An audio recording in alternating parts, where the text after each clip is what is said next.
আজকে দুপুরে রান্না শুরু করলাম। এখানে হলো মাছ নিয়েছি, হাতে মেখে রান্না করব। সব মশলাপাতি নিয়ে নিয়েছি, এখন মেখে বসিয়ে দিব। এখন পটল দিয়েছি আর কাঁচা টমেটো। এগুলো হলো কাতল মাছ, ছোট করে কেটে নিয়েছি। সব কিছু ভালো মতো মেখে তারপর অল্প পরিমাণ পানি দিয়ে বসিয়ে দিব।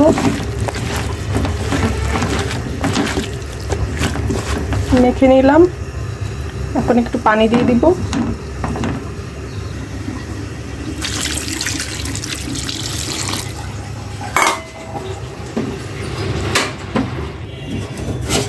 আমি এখানে আদা রসুন দিতে ভুলে গিয়েছিলাম, এখন দিয়ে দিলাম।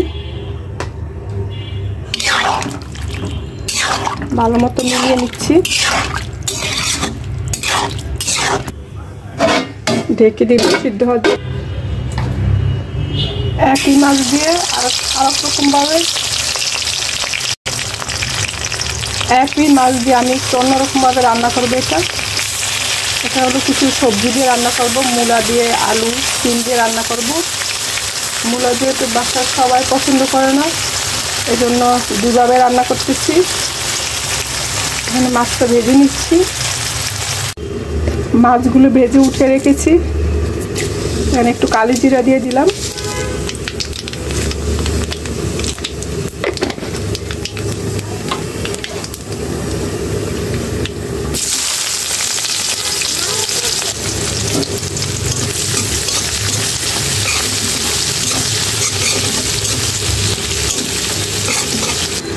এখন যে সবজিগুলি কেটে রেখেছিলাম মাছ দেওয়ার জন্য, সেটি দিয়ে দিলাম।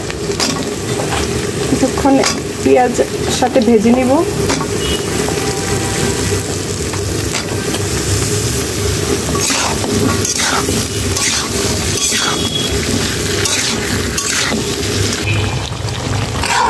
এই মাছটা হয়ে গেছে, নামানোর আগে একটু ধনিয়া পাতা দিয়ে দিব।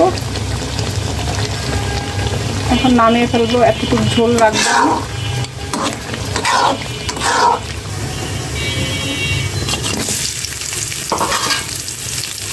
এখন রান্না করবো হলো পুঁই শাকের ফুলগুলো। কি বলে, কি নামে রাখে আমার ঠিক জানা নেই। রান্না করতেছি, সামান্য পরিমাণ হলুদ দিয়ে দিব।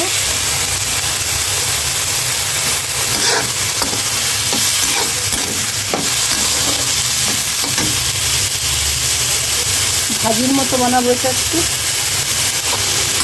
আরেকদিন রান্না করেছিলাম, ওদিন ডাল দিয়ে রান্না করেছি, আজকে এর জন্য খালি রান্না করতেছি।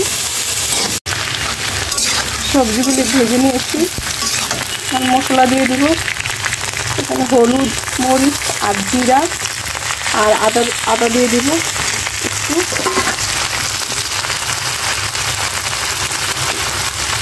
মশলাটা একটু কষিয়ে নিচ্ছি।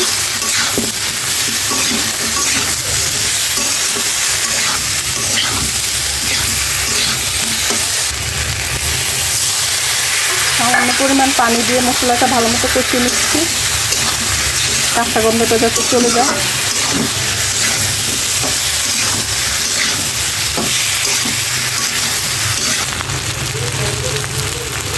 মশলাটা সুন্দরভাবে কষিয়ে নিয়েছি, এখন ঝোলের জন্য পানি দিয়ে দিচ্ছি।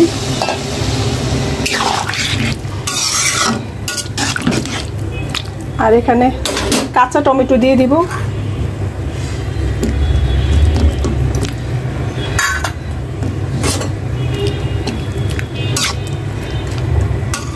আর একটু পানি দিয়ে দিচ্ছি।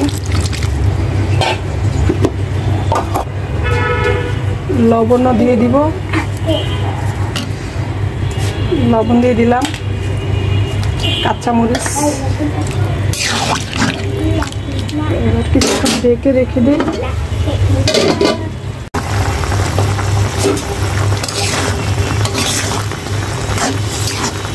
এখন মাছগুলি দিয়ে দিব।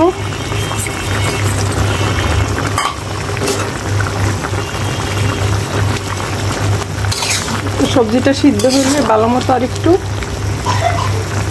নামিয়ে ফেলবো। আর এখন চুলাটা একবারে কমিয়ে দিব, আস্তে আস্তে হবে সিদ্ধটা। মাছটা রান্না হয়ে গেছে, এখন ধনিয়া পাতা দিয়ে দিব। ধনিয়া পাতা দিয়ে একটু নেড়ে চেড়ে নামিয়ে ফেলবো।